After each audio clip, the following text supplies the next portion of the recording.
All right, so today we're doing continuous time movement modeling. So all the questions that kept getting deferred to today, now you can just start leveling at them immediately. They've been queued up.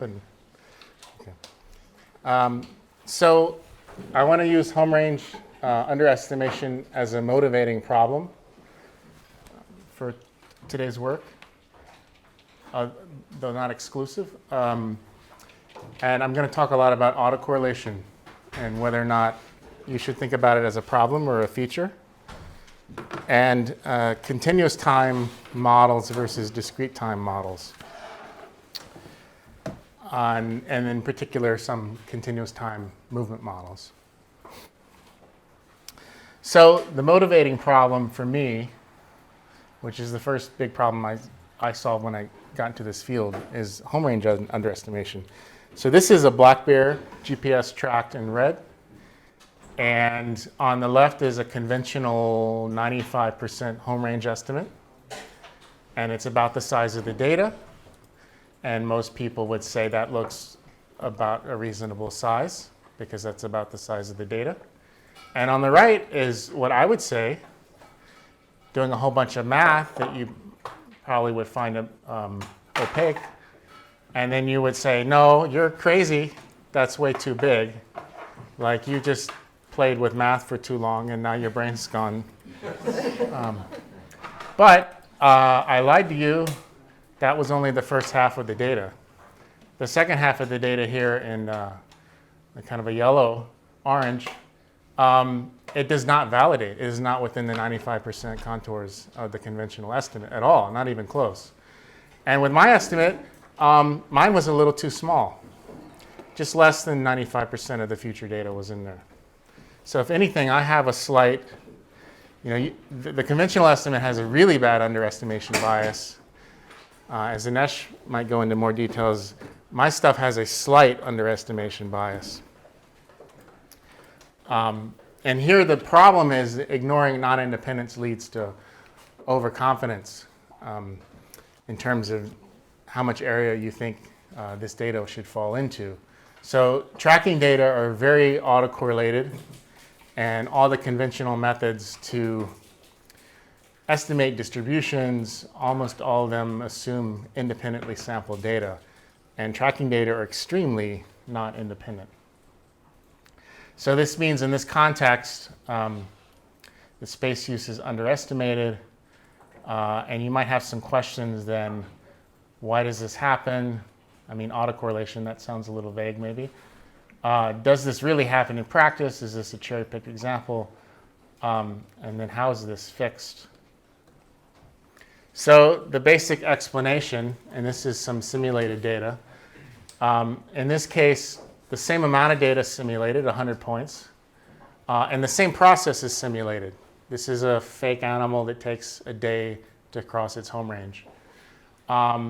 But on the left, that 100 data points was sampled over a year. So there are a couple of days between every point, and it takes the animal a day to cross its range. So one point and the next point, they're not very correlated. They're not very related. The animal could have been anywhere by the time it got to the next point that was sampled. But on the right, these 100 points were sampled over the course of an hour. So if it takes the animal a day to cross its range, after an hour, it's not really far from where it was. So the left data are not very correlated. The right data are super autocorrelated.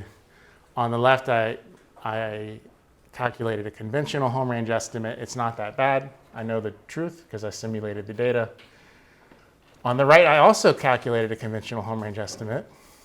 You can't see it. It's underneath the red circles. And like biologically, this is garbage. But this is just an extreme case where you would say, oh yeah, this doesn't work here. And you would never publish that. But the truth is that most data are somewhere in the middle, where it becomes a little, yeah, this looks good. It can be a little more confusing. So that's the basic explanation. Does this happen in practice? Mike Noonan, who's now at UBC, led a really big, comprehensive testing on all the tracking data we could get at the time from most of these names on here are people that gave us tracking data of range resident individuals, hundreds of individuals. And the answer is yes, and Ash will talk more about that. It really does happen in practice to a large extent, depending on your species, depending on the method you were using, but on average, a lot. And then how do we fix this? So methods that are not based on independence, but methods that are based on continuous time stochastic process models that can capture the autocorrelation. That's the answer. So autocorrelation. Here's a track of data on the left. You can see one time to the next. There's a clear path made. So if you can see that, you have a lot of autocorrelation. As depicted on the right, this is the estimate of the autocorrelation. And each point after the first corresponds to, on average, what's the correlation between 2 points that are some time lag apart. And you see they're all about 1. So that means on average for these first 1, 2, 3, however many lags, those next 2 points tend to be about 100% correlated.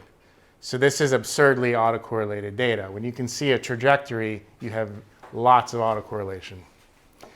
And there are a couple of ways to address this. The easiest that you're supposed to do is just, if you're trying to apply a method that assumes independence, the easiest thing you're supposed to do is thin your data down.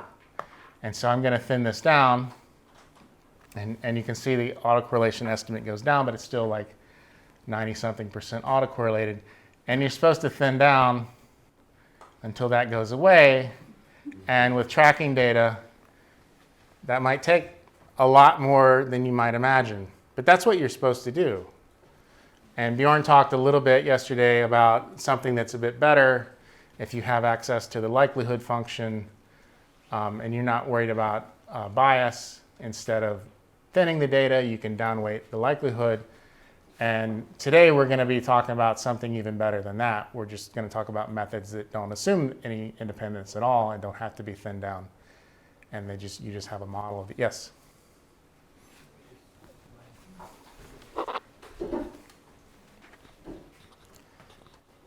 So in the second graph there, why does it not stay at 0 or be below 0? Why does it go up again, the autocorrelation? So look at the scale.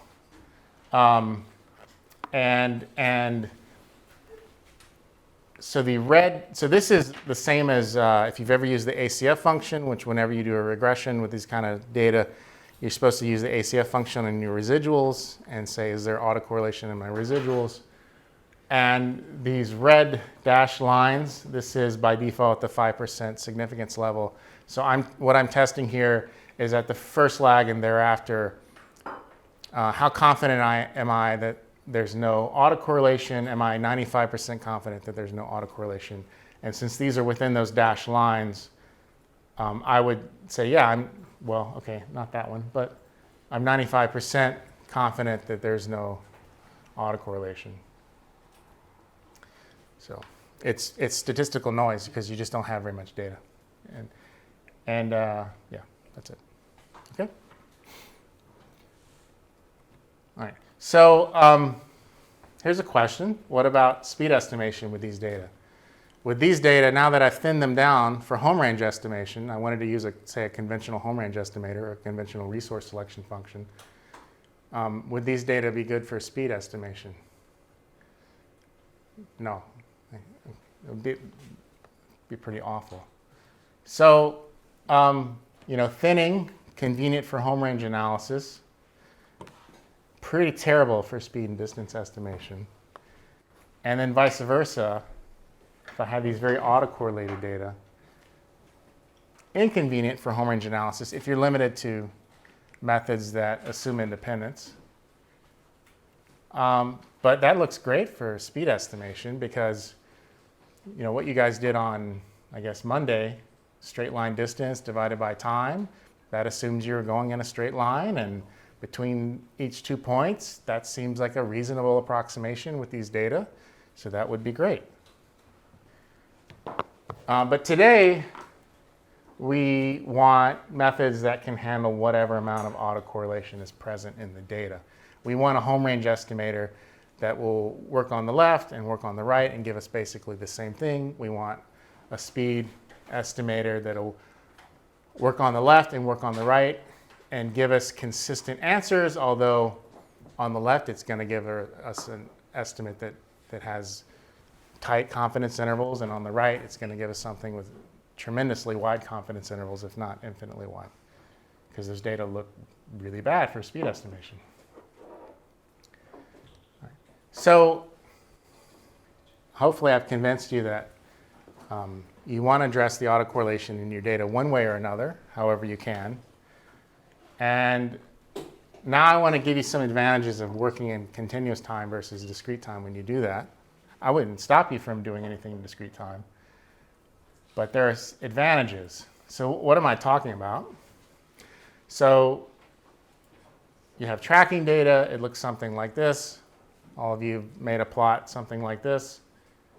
And like yesterday or previously, when you talk about correlated random walks, the basic idea is that from one moment to the next, the animal picks a direction and walks a certain distance, right?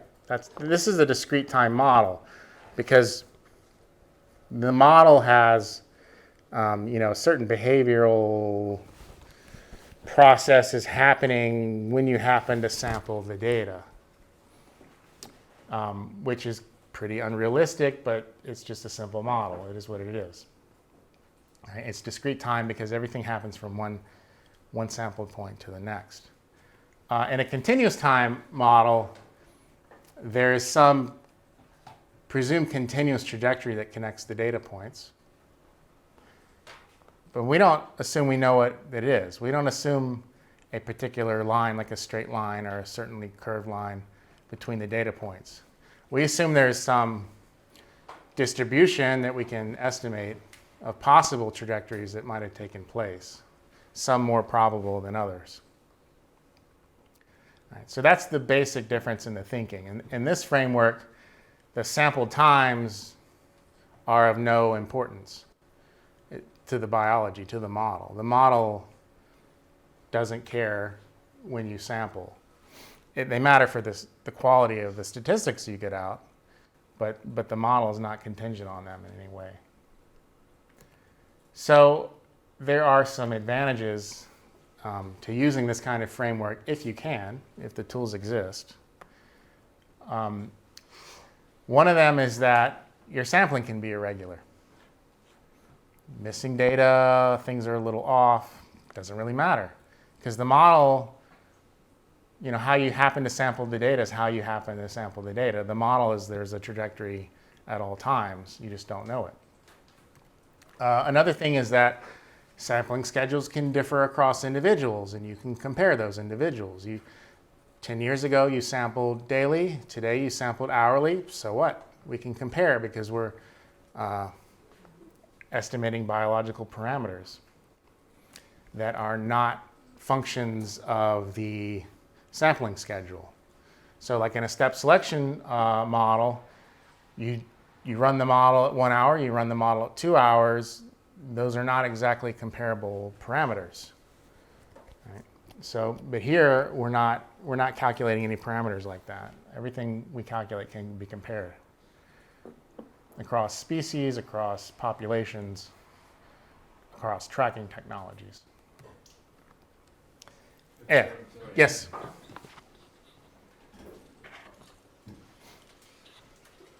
But isn't it unavoidable that we get more uncertainty if we have less information? Absolutely. You will get, with different quality measurement, you will get different widths in your confidence intervals.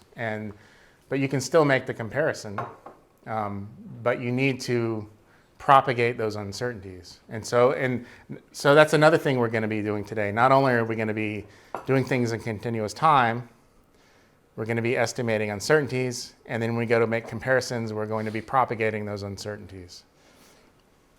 Right. So we're going to be doing everything you're supposed to do, pretty much. And then, continuous time models are just more biologically realistic. We all know that the correlated random walk, that's not really what an animal does. All right, that model was like intended for butterfly that were flying from one flower to the next, where behaviorally that kind of makes sense. When you apply that to GPS tracking data, we know behaviorally the animal doesn't make a decision when the GPS got our fix. Like we know that's not. Right. And it can easily model temporal and spatial scales that are very different. So we can very easily have a model where there's something happening at the fine scale and something else happening at the broad scale in one model without having to break up and look at the data in different ways. And you can estimate things that involve calculus, even though you might not remember calculus, like speed. Speed involves calculus. Distance involves calculus. Calculus 2 is distance, integrals. Acceleration, power, energy, these all involve calculus. And if you're working in continuous time, that means that time derivatives exist, and you can calculate things that involve time derivatives and time integrals. And this is not specific to continuous time, but it is an advantage over the correlated random walk model, which is probably historically the most popular model in movement ecology, which is that location error is very easy to model when you leave correlated random walks and you go to things like we're going to be doing today, which don't necessarily have to be continuous time, but they have to be not correlated random walks. So that's something we'll be able to talk about if you want, is how to model location error and account for that. Okay, so building block continuous time models. The simplest is that of independent locations.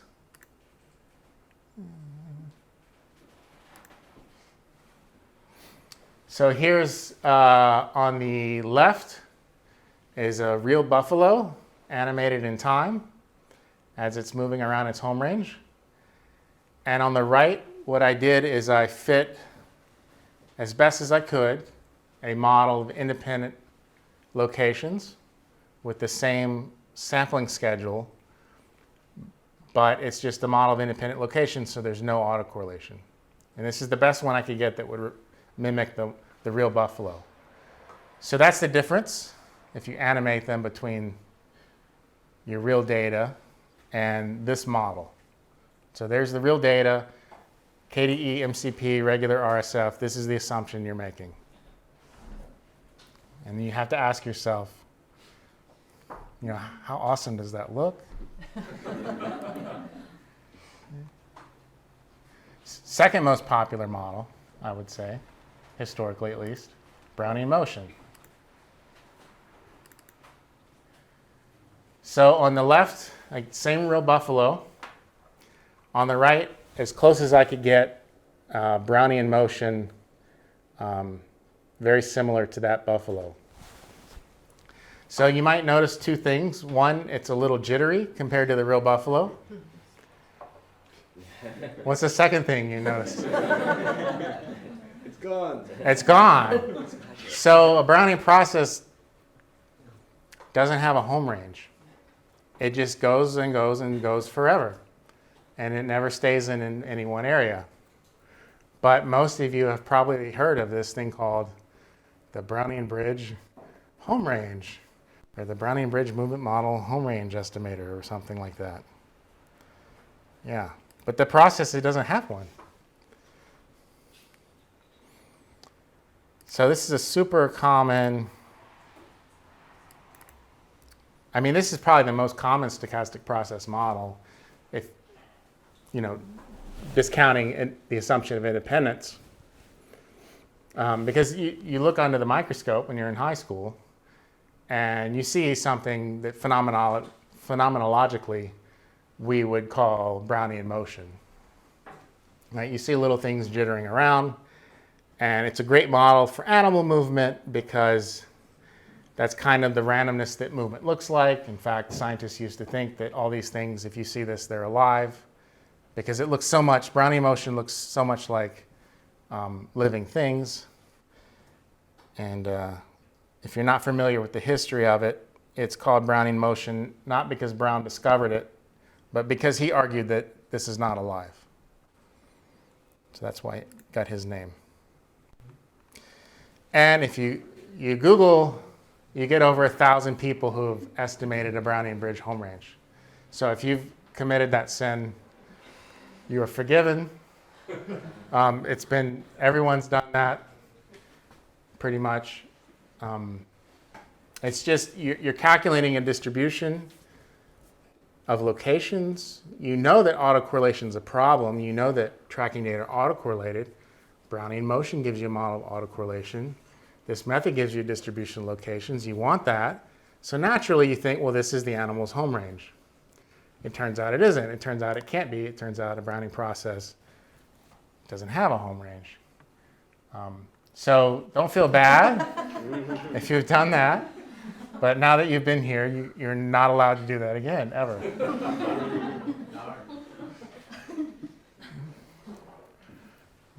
Okay, so probably the third most popular historically is this Ornstein-Uhlenbeck motion model. So Brownian motion came from physics. Ornstein-Uhlenbeck motion came from physics a little bit after. And it has same setup. It has one more feature that Brownian motion doesn't have. And I'll let you tell me what that feature is after this runs for a few seconds. Anyone familiar with the process is going to know. But can you guess? It has some central tendency. Yeah, it has a home range. So we could have been, doing Ornstein-Uhlenbeck bridge home ranges, and that would have been even more hard for me to explain to you why that would have been wrong, because it has a home range, but we weren't. So, but yeah, this process, this is a perfectly valid. If your data are independent, this is a perfectly valid assumption to make for, say, home range estimation. If your data look like this, it's still a little jittery for this buffalo, but if your data look jittery like that, it's a perfectly good model. Another model that's been historically used a fair amount is this integrated Ornstein-Uhlenbeck motion process. And do you notice anything different between this and the previous two processes? Maybe it's hard to see at this 1 hour sampling of the buffalo simulation. All right, it's too late. You missed it. It comes back a little bit, but it's a little smoother. Oh, here we go. Like the Brownian motion, it doesn't have a home range. No one ever tried to estimate a home range with this process, so no one gets in trouble for that. But it is smoother. And what people have done with this in animal tracking is you can estimate speeds from this process. If you have this process and you fit it to data, you can use it to estimate speeds and distances, and people have done that. People have also tried to estimate speeds from Brownian motion. Mathematically, that's not possible, but math doesn't stop people. So, and one more I'll talk about is it turns out all of these, so all the models I showed you are kind of all the fundamental models that have been used. And we realized that these are all kinds of members of one big class of models, a maximum entropy class of models. And then there's a missing one, and I'll show you what it looks like if you consider this group of models. And it's got smooth velocity, like the integrated Ornstein-Uhlenbeck process. And if we wait a second, it's not going to go anywhere, like the regular Ornstein-Uhlenbeck process. So you could use this model to estimate speeds. You can also use this model to estimate home ranges, which the previous models couldn't do. And in the average GPS data set, this is the best model for about 70% of data. The OU model is about under 30%. And the independent, which is the most common assumption made, is about 1%. And as their tracking technology improves, that's just going to become more extreme. But there's this mismatch between the assumptions we're making and the models we're using. So today, we're not going to make an assumption of one of these and then go through an analysis. Instead, we're going to do model selection, and we're just going to let the data tell us what's a good model, and then we're going to base everything afterwards on that selected model. So when you do like KDE, MCP, regular RSF, this is the assumption you're making when you do a Brownian bridge. This is the assumption making when you use the crawl package. This is the assumption making. We're not going to do that today. All right. You're welcome. Okay, so if you've got the package updated from yesterday with Bjorn, then you should be good. I'll say that there is a help group if you run into problems, and you can ask questions. And yeah, so feel free to do that. And there is a point and click app. You guys are all supposed to know R, or we wouldn't have let you in here. Leave now immediately if you don't know. But you're not allowed to be here. But if you know someone that doesn't know R, then there is a point and click interface to this. It's pretty easy to use, where you run through all the basic steps, which is you import your data, and then maybe you look at outliers, maybe you subset, you look at the autocorrelation, you fit in a model for the autocorrelation, and then you click on the next button, and you go to home range, and you click on a button. And so for those, not for you, but for your friends that will not leave like ArcGIS or something, they don't have an excuse. They can point and click. Okay, so we'll load the library. And you guys have been mostly working with move objects. That's the kind of lingua franca object for tracking data based on the move bank formatting. This will accept that perfectly fine. So you can have a compressed file from move bank. You can read that in. Okay, oh, I don't have it in that directory. That's not going to run. But that would work. Or you can import a move file or a data frame or whatever. It's just got to be in the move bank type format. If it's not, it probably will still work, but you're not insured for it to work. We're going to work with Paul Cross's Buffalo, which is a data in the package. And you'll see that they're all in a list. Yep, they're loaded here, 6 elements. There are 6 of them. They have the names of the buffalo. And if I summarize them,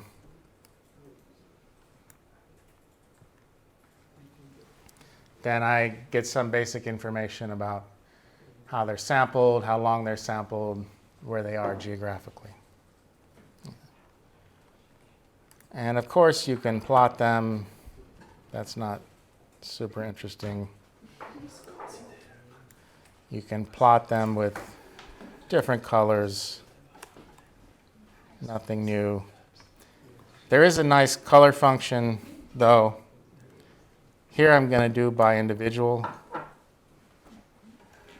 And it will give me color separation spatially. This is an algorithm, and it decided these 3 buffalo are RGB, and these 3 buffalo are CYM. Yeah, with an algorithm. And you can do other things with that function, like sunlight, coloring by local sunlight, local moonlight. It's just kind of useful for exploration. Or I wouldn't have mentioned it. Okay, so by default, when you just load data in and don't specify a projection, I'm going to give you one that's kind of safe. You might not like it, though. Okay, so today my compass is not showing up. You might not like it.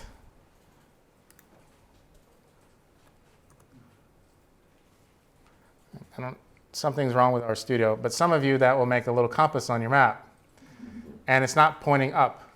So the default projection is 2-point azimuthal equidistant. So if you have like Leo, then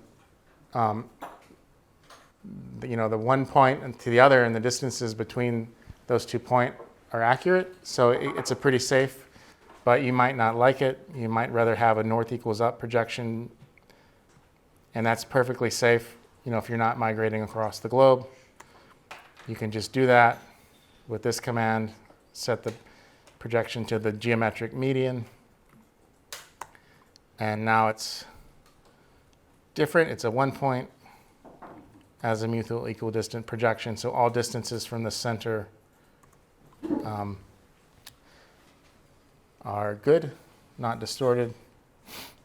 And here, it's a perfectly fine projection here. This is only like 100 kilometers across. I'll skip outlier detection because you guys have already done that. But I'll just note that there's some facilities in the package that do that in accordance with error modeling. So I consider these like in the same family. Sometimes they even get mixed up. But so you can do outlier detection consistently with an error model, so that you have a location error model, and then you can have outliers that defy even that. And then I'm going to go down here to varograms.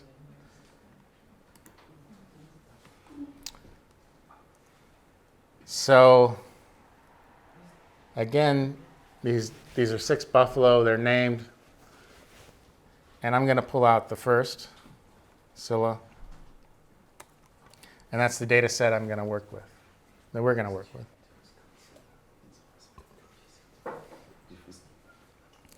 Right. So if I plot that, there's Scylla, the buffalo. Same data you guys were working with yesterday with the resource selection and step selection. And this is a good idea if you want to do home range estimating, coloring by time.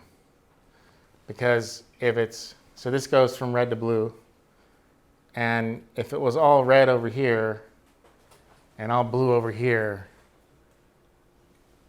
would that be a range resident animal? No, they move from one place to the other. So you want a good mix. That's a kind of good thing to check for, that there's some back and forth in that area. And you've seen this, the varogram, but it was kind of, we need this to look at this real quick, whatever this thing was. So let's look at it again and slow down. So almost all of you, I hope, have seen the ACF function in R, have seen correlograms, that's what those are called, which is the plot I showed you in the presentation, where at 0 lags, you're 100% correlated with yourself. All data are 100% correlated with themselves. And then 1 lag, and then next lag, and so on. Are these residuals correlated? And then hopefully, if you're doing regression, hopefully they're not. So the varogram's kind of like that, upside down and not normalized. Instead of starting at 1 and going to 0, it starts at 0, and it goes to an asymptote, which is the variance of the process, which is roughly the scale of the home range. And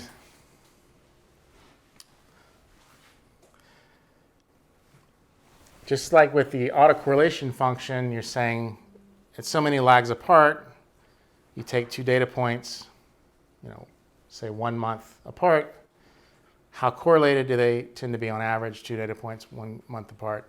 With the variogram, you say you take 2 data points 1 month apart, how far apart do they tend to be, squared on average. So if you wait a long time, then these points are independent of each other, approximately.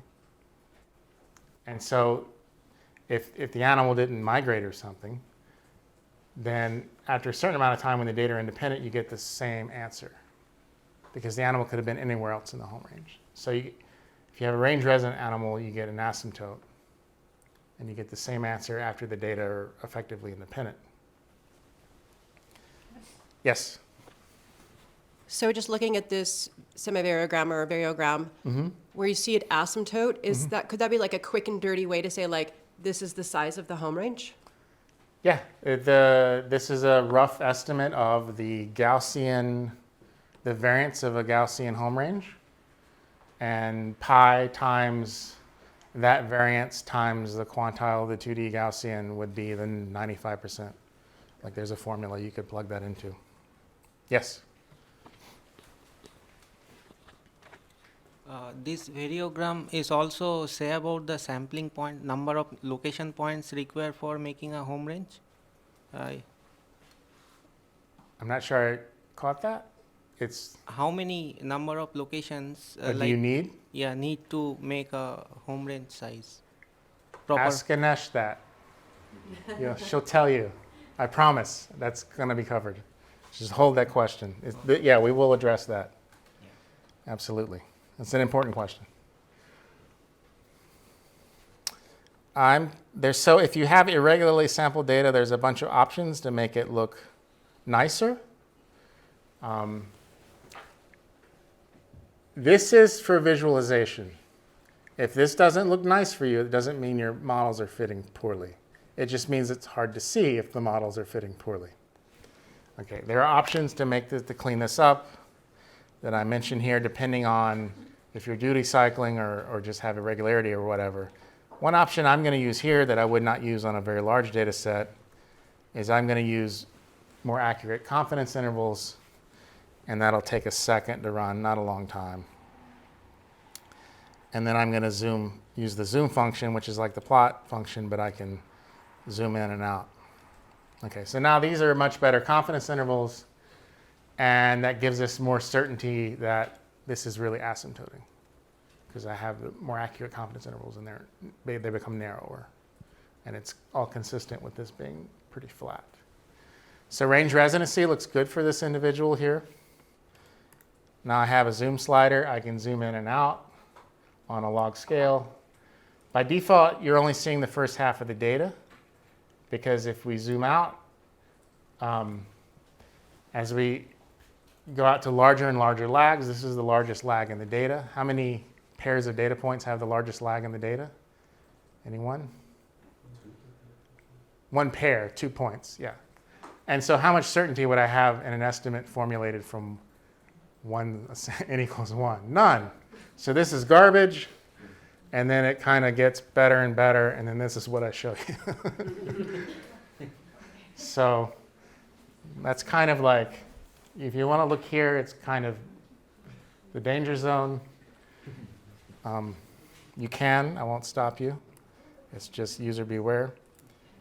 And then if we zoom in, so we had this time it takes for independence. And if you want to use, traditionally people would say if you want to use KDE MCP, regular RSF, you'd thin your data to, these Buffalo data to 2 weeks. And then you'd be good for that. And then if you want to use, like Bjorn said yesterday, like a Brownian motion, if it looks like this, you're good for that. And if it goes down, but you're only doing fine scale inference, that's fine, as long as it looks like this in the beginning. So this straight line here, that means regular diffusion, that means Brownian motion. But this will get you in trouble If you do like Brownian motion or Ornstein-Uhlenbeck motion, and you fit it to data without thinning or step selection functions, and you see this curve in the beginning, rather than the straight line, and you didn't thin the data down. Because that curve means autocorrelation and velocity. So just like here, the whole thing flattens out at about 2 weeks. We have to downsample to 2 weeks to get to where we have independent locations. If we don't want to have velocity autocorrelation, we would have to thin, like you did yesterday, to a few hours to get rid of that. Yes? Why is autocorrelation in velocity a bad thing? Because I It's thought not. It's great. I love it. But if you're doing a step selection function or you're doing a Brownian bridge, you're assuming it's not there. But I thought like when we're doing the distribution of step lengths and angles, what's happening previously is kind of important in figuring out the distribution immediately and using that. Sorry, I'm probably In mixing terms this up. of, so it is an assumption that your step lengths at one time, at one time lag and the previous time lag in the SSF and the correlated random walk, it is assumption that this random variable from one time to the next has no correlation.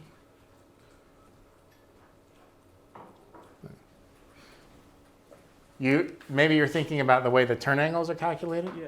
Yeah, the turn angles, so the step lengths are calculated from 2 points. Yeah. They're assumed to not be correlated. And the turn angles are calculated from 3 points.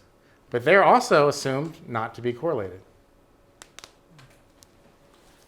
And what I'm saying is, if you got this, check it. I would wager, I'd put it down 100 euros that they're correlated.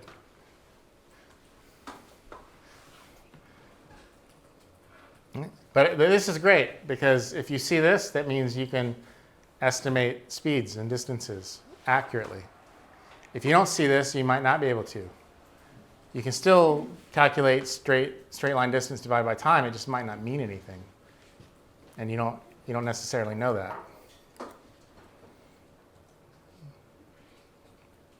Okay, so that longer time scale, 2 weeks, is like the time to independence for locations. It's how long the animal takes to cross its home range. It takes this buffalo about 2 weeks. Your species will probably be very different. That bear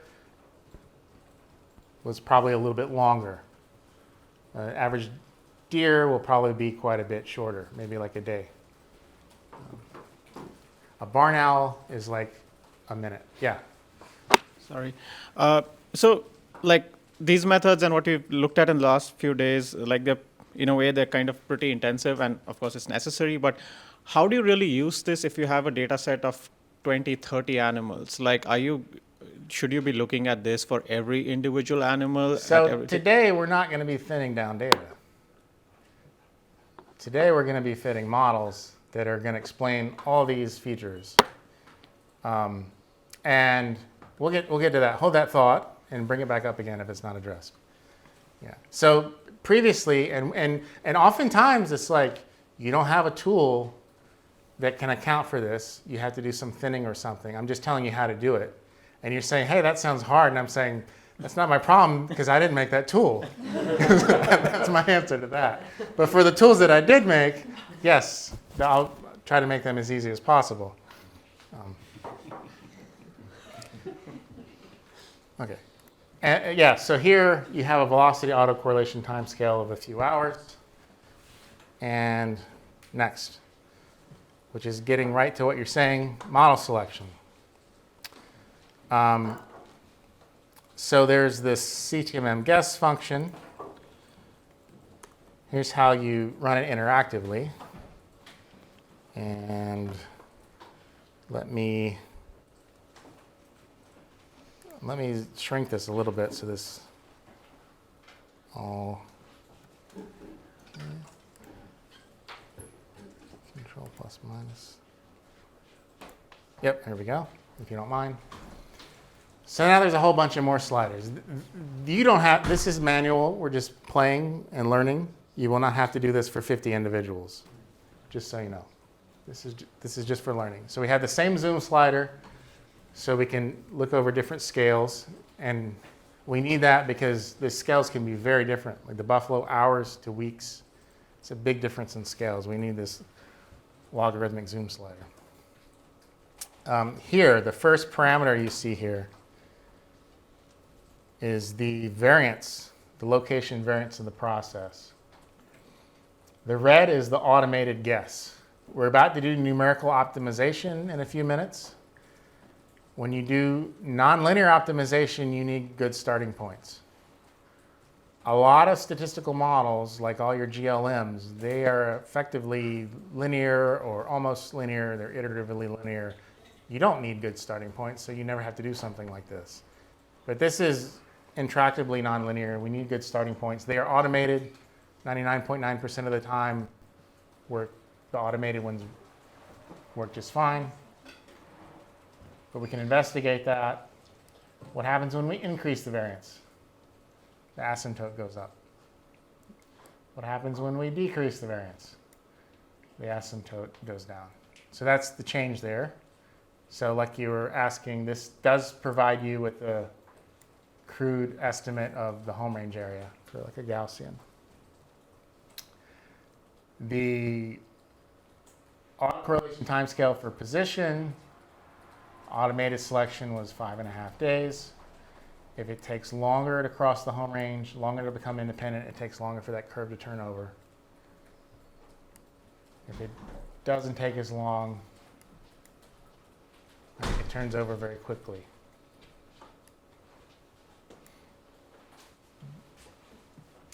And then we'll zoom in and we'll look at the velocity autocorrelation timescale, which, like I told you, is this initial curvature you see.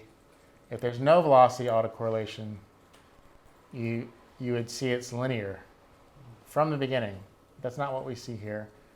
And if there's some velocity autocorrelation, you see the initial curvature.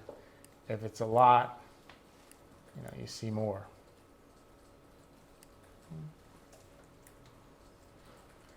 And if you, yes?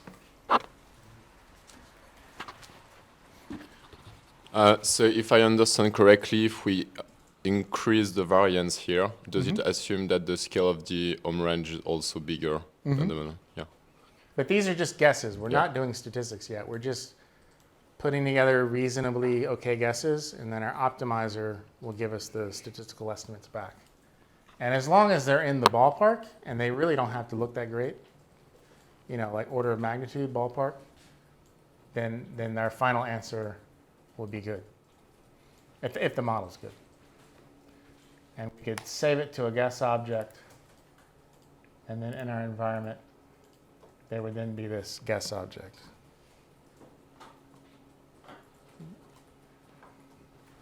But the way you will probably do this, if you have like 50 individuals, is you would do it non-interactively. And so you would just do like that.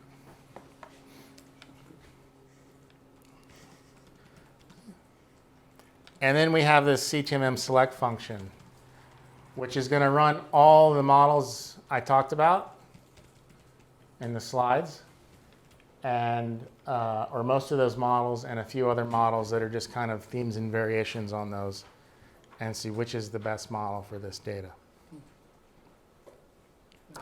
So if we ran that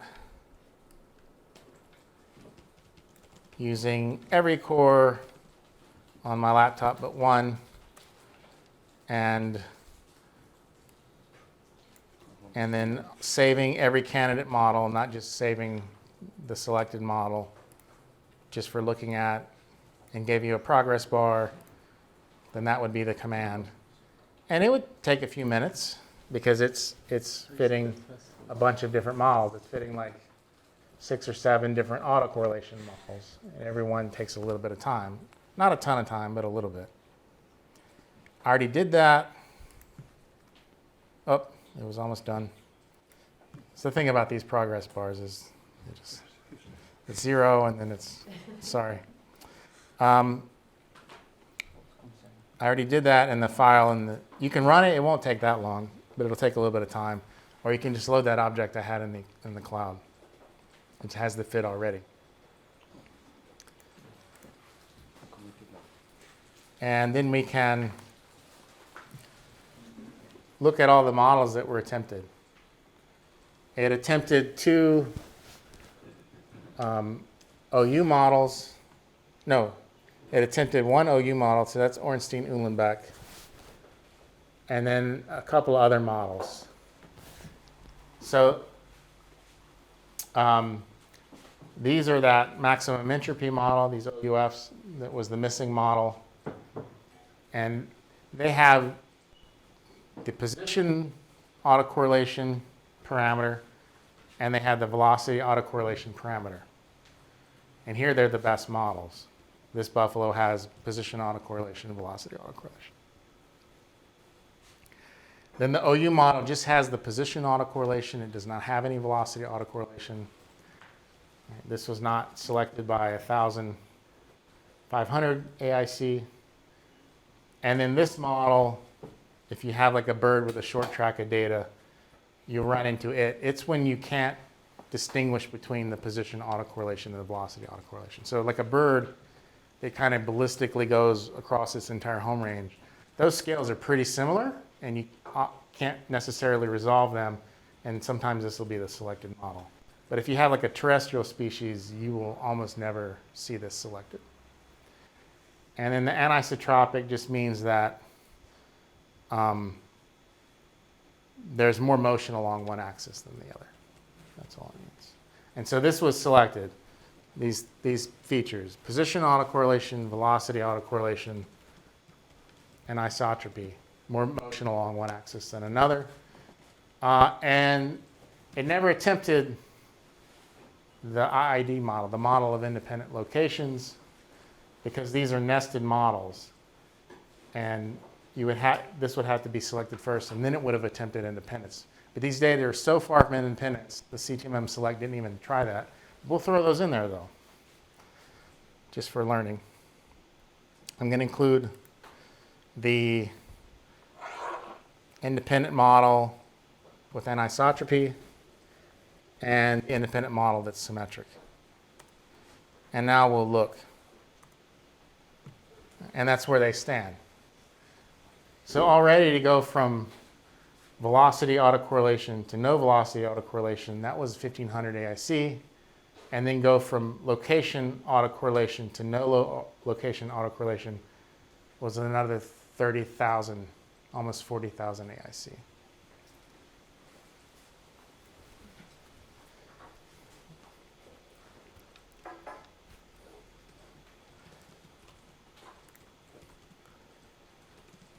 And here's the summary of the independent model of independent sample data with anisotropy. And here's what we get. We get these parameter estimates like the Gaussian area, right, and the very tight confidence intervals. And we get these effective sample sizes, degrees of freedom. For the mean for the area, it's like, oh, all this data, if I assume independence, my effective sample size for estimating the area is all the data, basically. A lot, 3,000. I can't estimate diffusion. I can't estimate speed. This model doesn't have these properties. But all the information goes into things that I can't estimate, like the area.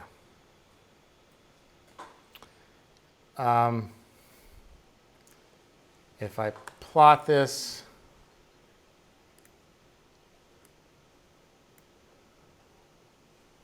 function with the data, there we go.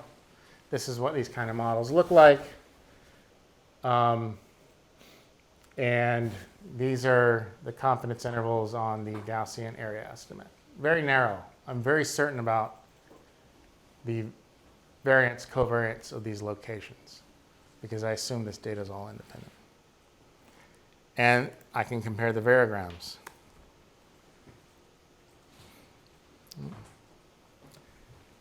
And you can see bad things happening, right? This is the data. There's the confidence intervals on our estimate of the semivariance with the data.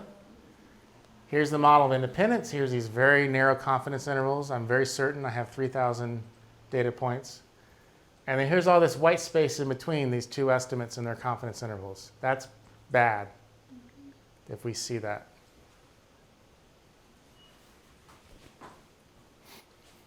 All right, so that's not, this data is not, this model is not explaining the autocorrelation in the data.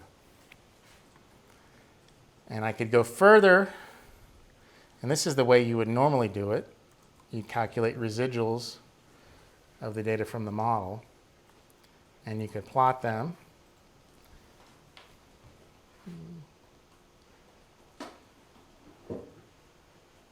And if I assume independence, these are what my residuals look like. And normally you look at your residual and it looks like some structure in there. That's probably bad because this is what the distribution is supposed to be on the back. And you'd make it, you normally use the ACF function. I use the CTMM parallelogram function because it can handle missing data and irregular sampling, whereas the ACF function can't. And this is a really bad ACF because all these initial lags have a lot of significant autocorrelation. In fact, there's so many lags that it looks like a line.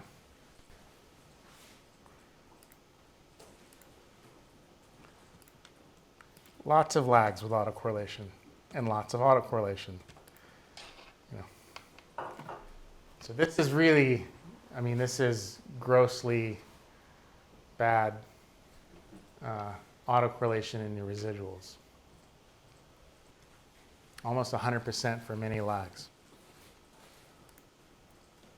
All right, now we're going to look at the selected model, which is just fitting these different maximum entropy models and saying which one has the best AIC. Oops, let me widen this.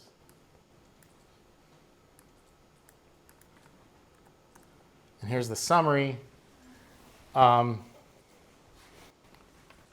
Here our area estimate, our Gaussian, this is not the AKDE, and Ash will go over that. This is the Gaussian area estimate. A little bit bigger, much wider confidence intervals. Because now instead of saying we have 3,000 data points good for area estimation, now we have 18 data points good for area estimation. And it's because the autocorrelation time scale is like a week. And we only have so many weeks of data. Like the sampling is hourly, and we have lots of hours of data. But the time to independence is a couple of times this. Right? And we only have so many weeks of data. But for estimating speed, this is really good data. And that's because it's hourly sampled data, and our velocity autocorrelation time scale is detectable and on the same order, not too much greater, like around 40 minutes or so. And then so we have a fairly precise estimate of speed. So this is a Gaussian root mean square speed. We could talk about better speed estimates later. And then for estimating diffusion rates, which you would, if you want to talk about how much do your animals move, but in some or all of your data sets, you can't get this model. Your data might be too coarse. You can only get the OU model. But you still want to talk about how much animals move. Then you would estimate diffusion rates. And you would compare those. And this model is pretty good for, this data is pretty good for estimating diffusion. Yes?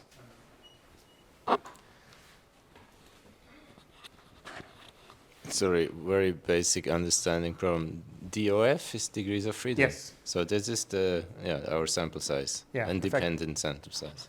Yeah, for estimating these different quantities. And you know, this is a coarse scale parameter, and this is a fine scale parameter. So these degrees of freedom, these effective sample sizes, can be very different in a data set. A data set can be good for one thing at one scale and bad for another thing at another scale. And so that's something we're supposed to be thinking about in the experimental design when we program the tags. And Anesh will talk about that.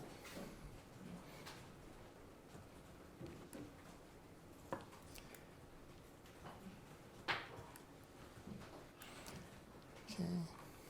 And if I plot the data with just the autocorrelation model, I get a Gaussian home range estimate again, but it's a little bit bigger, and the uncertainty is a lot more.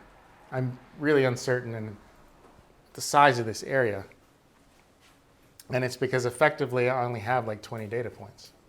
So even though you see all this detail, when you think about the broad space use of this animal, you kind of have to forget that you have all this detail for a second. Just ask yourself, well, what would be, pretend I had 18 points. What would I be thinking then? And the variogram is much better too. There's a much better correspondence. It's not perfect, but it looks a lot better.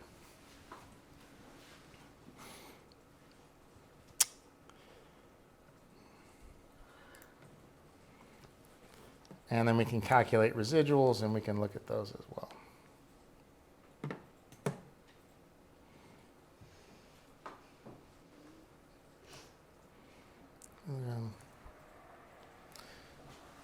So this looks more like a typical ACF plot now.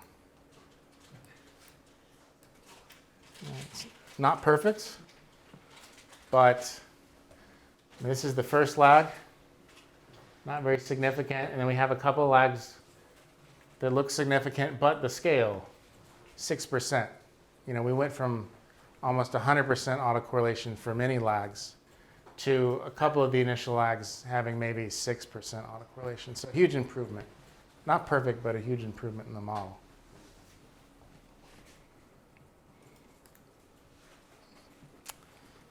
And we can look at the other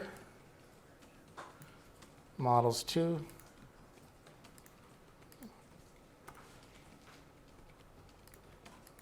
This, I'll have it where it shows the name.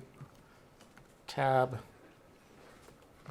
We could look at the isotropic model. It looks pretty good as well. It's not that different. As far as explaining the autocorrelation, we could look at. So what do you think? I'm not going to run this yet, but what do you think this model will look like? The OU model. It can do everything except this initial curve. Don't run it yet. But it can capture all these basic features, but not this initial curve, right? So naively, I would think, well, it'll fit everywhere except the initial curve, right? Huh. If we run that, it's actually, no, it's bad. It's not fitting. It takes too long to get the asymptote. It's turning over much slower. The position autocorrelation timescale is biased to be too big. You have this big gap in between here. When it's straight, the two lines aren't even, look at these two lines. The Brownian part's not matching. Even though they can both do this, it's way off. And the part that it can't do, the initial curve, that's what it's trying to do. It's trying to fit a curve with a straight line. And yeah, so that model misspecification, it's trying to fit a straight line to a curve, and it throws everything off.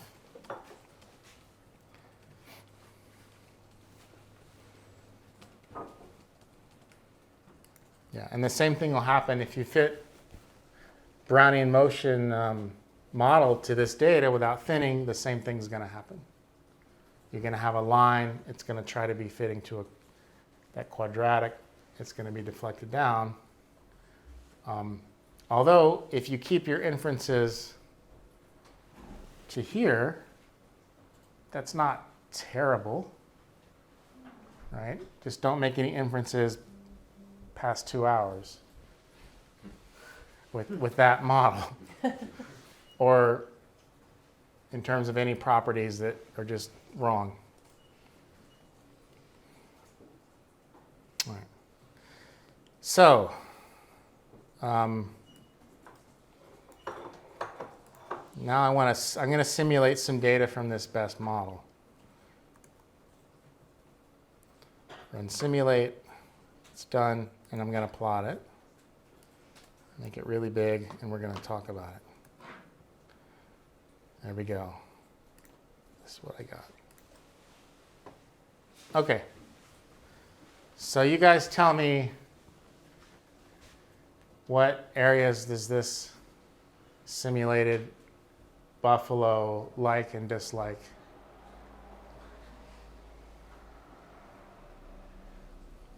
Does it like this area and this area? Yeah. And like dislike this area maybe? Maybe it kind of likes this area? Everyone agree? Yeah. Anyone disagree? Okay, we all agree this is kind of good and this is really good, pretty much.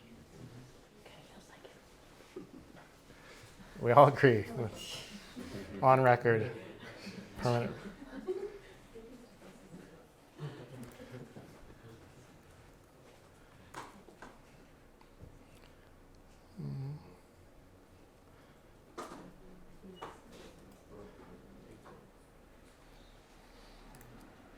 So this is simulated data from the best fit model. So simulated from the known truth. Here's the known truth. This is a featureless, other than the Gaussian, this is a totally featureless home range. This area is no more important than this area. So where does that detail come from? That detail that made us draw incorrect inferences. What was it? Does anyone know? It was temporal autocorrelation. That's all it was. And we were thinking 3,000 data points in our head, but when we should have been thinking 18 data points. If this was 18 data points, would I have been thinking the same thing?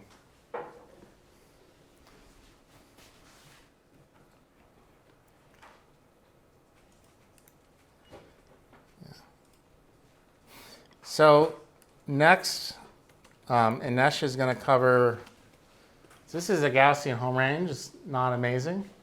Inesh is going to cover the autocorrelated kernel density home range, which is much better.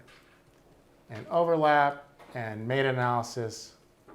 So that answers the question on, in some data sets I have VHF, in some data sets I have GPS. How do I work with all of that? Well, by propagating the uncertainty. And she's going to talk about experimental design. And we're all going to talk about home range versus occurrence distributions and space use. What does that all mean? And other topics, you can tell me what you want. You can tell us what you want. We're gonna hit this. So that's going to be touched on. Location error modeling. For those of you that have large location errors, it just kind of depends on your data. There's a bunch of facilities in the package for modeling location error rigorously. Speed estimation and diffusion estimation more. There are more facilities for speed estimation. More on RSF fit and RSF. You haven't even seen AKDEs yet. But you can also do RSF AKDEs now, so AKDEs that respect boundaries and environmental preferences. Simulations, conditional simulations, predictions and occurrence distributions and what they're good for. A brand new thing, kind of bleeding edge, so you might run into a bug. Population distribution estimation. So if you have a whole bunch of individuals sampled from a population, what's the not a distribution of the individuals, which is their home range, but what's the distribution of the population? And then exporting parameters for meta-analysis, periodicities. There's a bunch of stuff you can do, all in the same framework where you don't have to worry about irregular sampling, where all your estimates come with uncertainties, and then when you make population estimates, you use all that.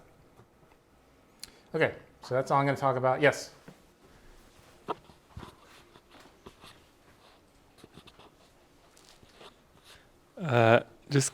Maybe it's a bit of a dummy question, but looking at the final product of the model that we selected on the trajectories, I find it a bit surprising that it's so spherical and that it doesn't maybe capture some of the locations that I found.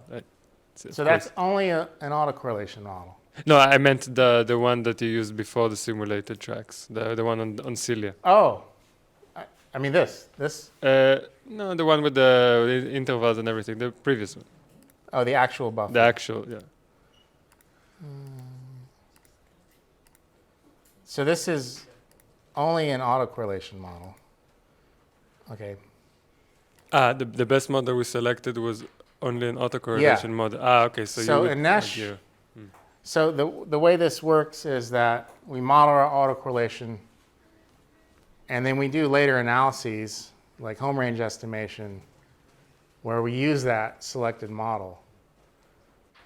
So normally when you use regular, no, I'm not going to say that. Anesh is going to say all that, how that works. Okay. But yeah, that's going to be leveraged in the autocorrelated kernel density estimation. And that's going to give you a more detailed so just the background for estimating the contours. Yeah. Okay. So it changes the assumptions you make about the data. It just anything you do where the assumption is independence, I just want to go in and fix that in math and say, no, don't assume independence, assume this.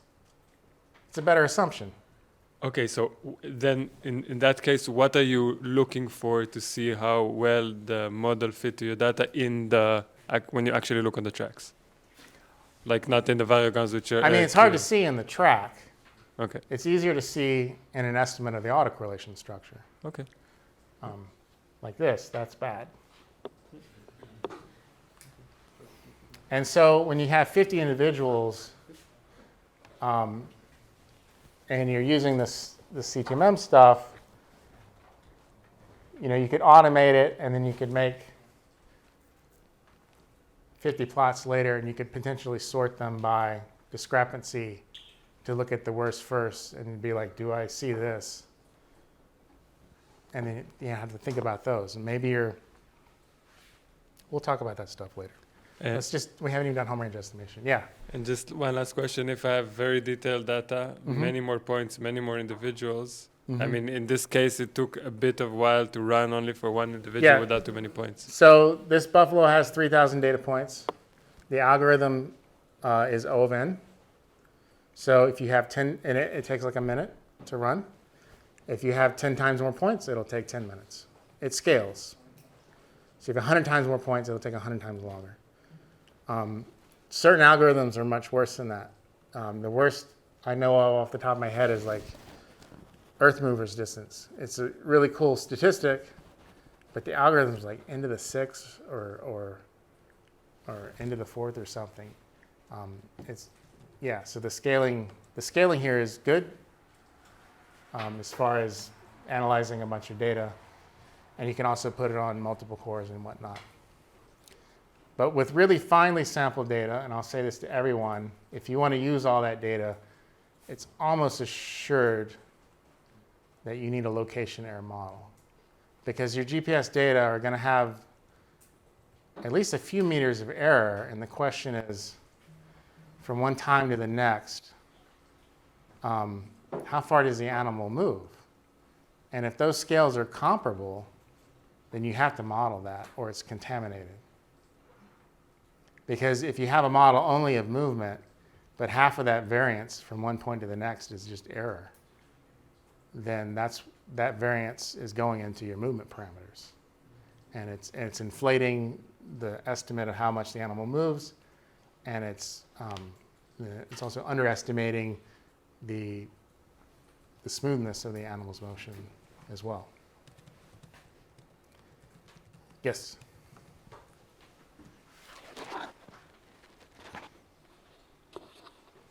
Maybe I didn't pay attention.